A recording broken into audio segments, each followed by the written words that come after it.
L'enquêteur ne s'est pas contenté de sourire avec arrogance. Il s'est adossé à sa chaise, avec l'assurance d'un homme qui se croit intouchable grâce à son pouvoir. « Votre fille a cherché cela ?» a-t-il dit avec désinvolture.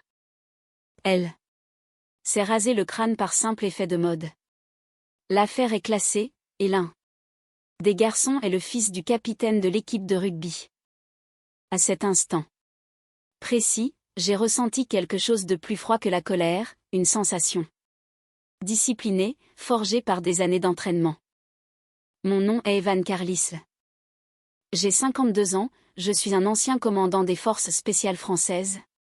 Aujourd'hui retraité et vivant une vie paisible dans une petite ville côtière de Bretagne. Je pensais que mes combats appartenaient au passé. J'avais tort. Ma fille, Maya, est rentrée à la maison il y a 3 jours, silencieuse, le regard vide, le cuir chevelu à vif. Elle n'a rien dit, mais son corps en disait plus long que n'importe quel mot. Elle s'est cachée dans sa chambre, lumière éteinte, refusant de se regarder dans le miroir. Le lendemain matin, j'ai reçu une vidéo sur mon téléphone. Un groupe de jeunes lycéens issus de familles aisées riaient en l'encerclant, se moquant d'elle, scandant « Regardez ce qu'on fait avec ta fille rasée. Reste tranquille, le vieux, sinon on s'occupe de toi. » Il pensait que la peur me paralyserait. Il ne me connaissait pas. Je n'ai pas appelé d'avocat, pas encore. Je n'ai pas fait irruption au lycée. Je n'ai menacé personne. À la place, j'ai passé 3 appels à des personnes qui comprenaient la stratégie, la surveillance et la pression bien mieux que n'importe quel tribunal. En quelques heures, des schémas sont apparus. Des publications supprimées, des chronologies modifiées, de faux témoignages et une administration scolaire plus soucieuse de protéger sa réputation que ses élèves. Ce soir-là, Maya a enfin parlé. « Papa, est-ce qu'ils vont s'en sortir comme ça ?» J'ai posé ma main sur la sienne. « Non », ai-je dit doucement. Ils ignorent simplement à quel point ils ont fait une erreur de calcul. Dehors, la pluie frappait les fenêtres comme un compte à rebours, et j'ai commencé mon plan. La première chose qu'ils ont oubliée, c'est que j'ai été formé à disparaître. La seconde, c'est que j'ai aussi été formé à faire réapparaître les gens, sur papier, sur dossier, de manière dont ils n'avaient jamais imaginé. Vers midi le lendemain, j'avais les images de surveillance du couloir ouest de l'hôpital, montrant 3 des garçons sortant de la chambre de Maya en riant. Aucun infirmier ne les avait vus entrer, mais ils étaient là. J'ai envoyé la vidéo à mon ancienne équipe. Pas un mot, juste le fichier. Le soir même, ils avaient les noms, les adresses, les liens familiaux et des détails bien plus troublants. Le père de l'un d'eux siégeait au conseil d'administration du lycée. Un autre avait un casier judiciaire mineur effacé. Le troisième avait un oncle commissaire de police. Cela expliquait le sourire narquois de l'enquêteur. Mais il ne s'agissait pas de violence physique. Je n'allais pas lever la main sur eux. J'allais faire quelque chose de bien pire. L'un de mes hommes, Jenkins, travaille désormais dans la cybersécurité pour un grand groupe scolaire privé. Il a extrait des données d'archives que le district pensait avoir effacées. Historique de recherche, conversation de groupe. TikTok supprimé. Il racontait une histoire que l'établissement avait tenté d'enterrer. J'ai créé une chronologie numérique. Chaque message, chaque infraction au règlement. Ensuite, j'ai préparé 3 enveloppes, chacune contenant des preuves accablantes. Une pour le rectorat, une pour l'inspection académique, et ma préférée, pour un journaliste local qui me devait une faveur. Mais je n'ai encore rien envoyé. Je voulais qu'il se sente en sécurité. Je voulais qu'il triomphe. Car quand la chute commence après l'arrogance, elle est bien plus douloureuse. J'ai attendu 5 jours, assez longtemps pour que Maya cesse de tressaillir au moindre bruit de téléphone, assez longtemps pour que les garçons reprennent leurs activités. Leurs comptes privés, leurs groupes de discussion, leurs commentaires machistes. Ils étaient courageux derrière leurs écrans. Ils le sont toujours. Puis est arrivée l'erreur sur laquelle je comptais, une nouvelle vidéo. Celle-ci n'est jamais allée sur les réseaux sociaux publics. Elle a été envoyée directement sur l'ancien compte de Maya. Il ne savait pas que j'en avais pris le contrôle. Dans la vidéo, 2 garçons portaient des masques de ski, mais leur voix était parfaitement audible. L'un tenait une touffe de cheveux bruns dans son poing. L'autre a dit.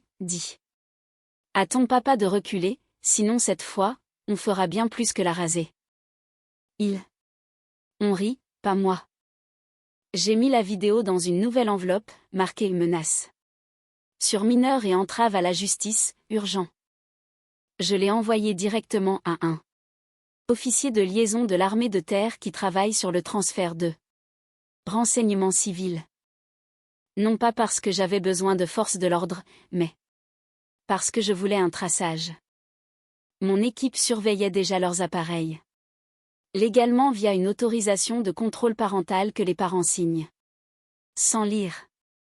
Nous avons tracé les connexions, les fichiers audio supprimés, les lieux de connexion. Pendant ce temps, ma fille commençait à guérir, lentement, silencieusement. Un soir, elle a demandé « Pourquoi tu ne fais rien ?» J'ai souri doucement « Ma chérie, je suis déjà en train de le faire. » Car parfois, la justice porte un costume. Parfois, elle porte un treillis, et parfois, elle est silencieuse. Vendredi, 18h03.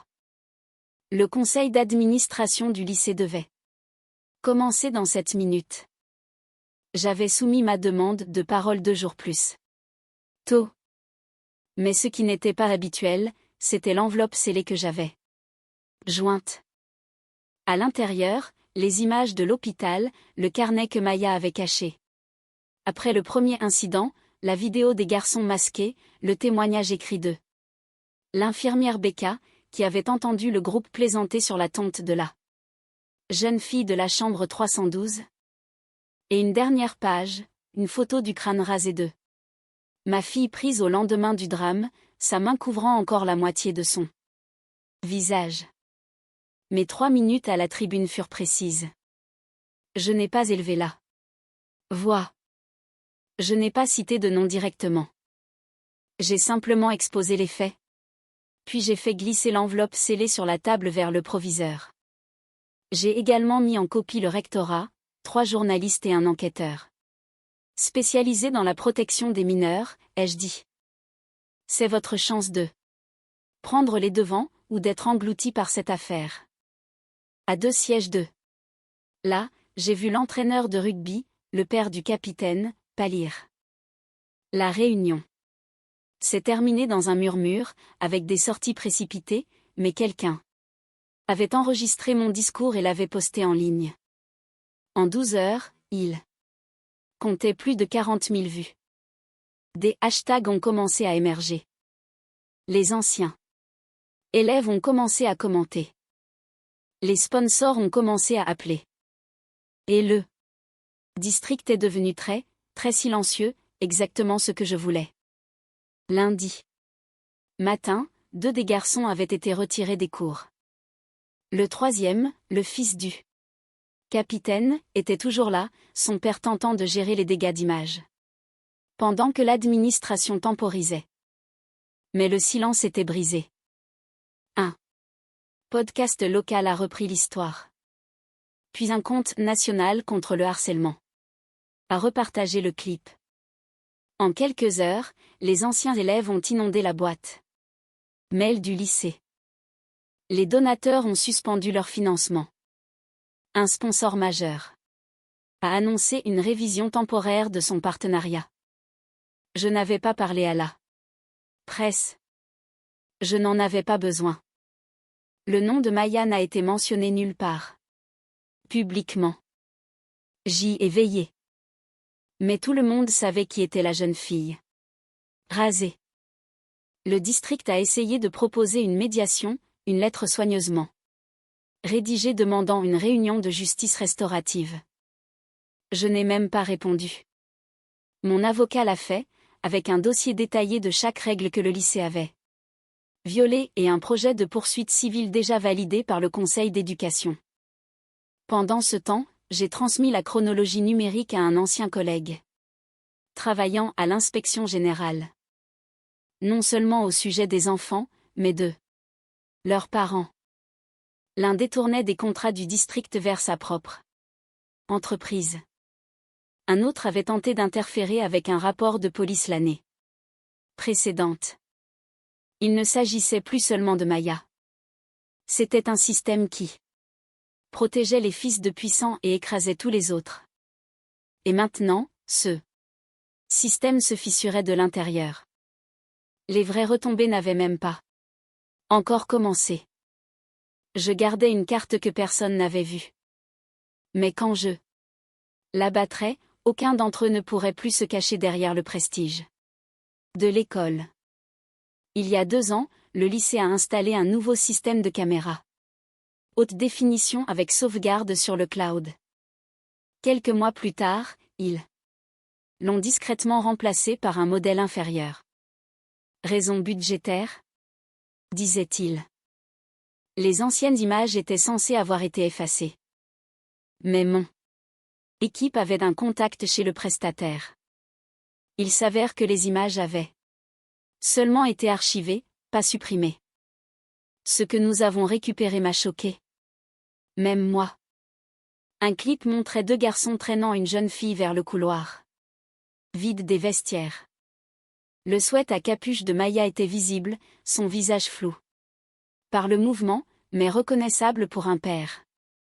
Un autre montrait un 3e garçon faisant le guet en riant, tapant sur son téléphone comme s'il filmait. Horodaté, géolocalisé, clair comme de l'eau de roche. Et puis nous avons trouvé les registres du concierge. Un rapport avait été déposé il y a un mois. Il avait écrit, entendu des cris dans l'aile des filles du hall B. Vu 3 élèves masculins sortir. Signé, déposé.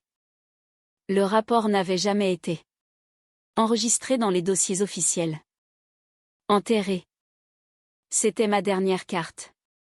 J'ai tout compilé, vidéo complète, témoignage du concierge, images traitées par IA, anciens rapports, emails internes montrant les retards administratifs. Volontaires. Je n'ai pas envoyé cela aux médias ni à la police, mais à un procureur de la République et à la Commission de protection de l'enfance du ministère de la Justice. En 24 heures, une enquête préliminaire a été lancée. Le district a essayé de rester silencieux, mais le silence ne survit pas à la lumière crue. Et je ne faisais que commencer à braquer les projecteurs. Cela a commencé doucement. Le proviseur a été mis en congé 2 jours après le début de l'enquête. Le conseil d'administration a publié un communiqué fade sur la vie privée des élèves. Mais en interne, la panique s'installait. L'un de mes contacts m'a fait suivre une chaîne de mails ayant fuité d'une assistante administrative nerveuse. On y voyait les avocats du lycée s'agiter, essayant de négocier des accords à l'amiable. Ils supposaient déjà la culpabilité avant même toute plainte officielle. C'est là que j'ai agi. Mon avocat a officiellement déposé une plainte au civil, visant le lycée, 3 administrateurs, le district et les garçons impliqués. Mais nous ne demandions pas d'argent. Nous demandions le changement. Renvoi définitif des garçons de tout établissement public, licenciement du personnel responsable, accord contraignant pour une réforme des politiques et une surveillance par un organisme tiers, excuses officielles écrites à Maya. Ils pensaient que nous voulions de l'argent. Nous voulions que des comptes soient rendus. Les journaux locaux ont finalement repris toute l'histoire, pas seulement l'agression, mais la dissimulation, la lâcheté institutionnelle, le favoritisme qui permettait à cela d'arriver encore. Et encore. Les parents ont retiré leurs dons. Un membre du conseil a démissionné. Et puis le père du capitaine, l'entraîneur de rugby, a été suspendu dans l'attente d'une enquête approfondie. L'effondrement ne commence pas par un fracas. Il commence par des fils tirés doucement jusqu'à ce que tout le rideau tombe. Maya se tenait dans la cuisine ce soir-là, regardant le dernier gros titre défilé à la télévision. Elle n'a pas souri, mais elle a murmuré. Quelque chose que je n'oublierai jamais, tu ne m'as pas seulement protégée. Papa. Tu as aussi protégé la prochaine fille. L'article a été publié un mardi. En première page, pas seulement locale, mais nationale. Titre, le district protégeait un athlète vedette alors qu'une élève était agressée, les preuves le confirment. Le journaliste avait fait son travail. Mon enveloppe scellée avait suffi à déclencher une enquête profonde. Grâce à des interviews, des demandes d'accès aux documents administratifs et des lanceurs d'alerte internes, toute la dissimulation a été publiquement révélée. Ils ont utilisé des pseudonymes pour les élèves, y compris Maya, mais l'histoire était indéniable. Vendredi, la bourse d'études complète du capitaine a été révoquée, le proviseur a été révoqué, le conseil a lancé un audit complet et 3 membres du personnel ont démissionné sous la pression. Mais ce qui comptait le plus n'était pas sur papier.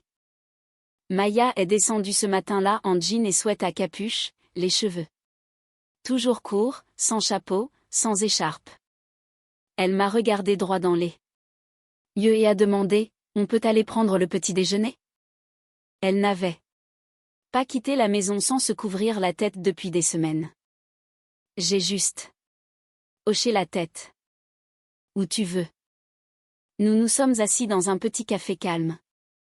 La serveuse l'a reconnu, tout comme un couple à la table voisine.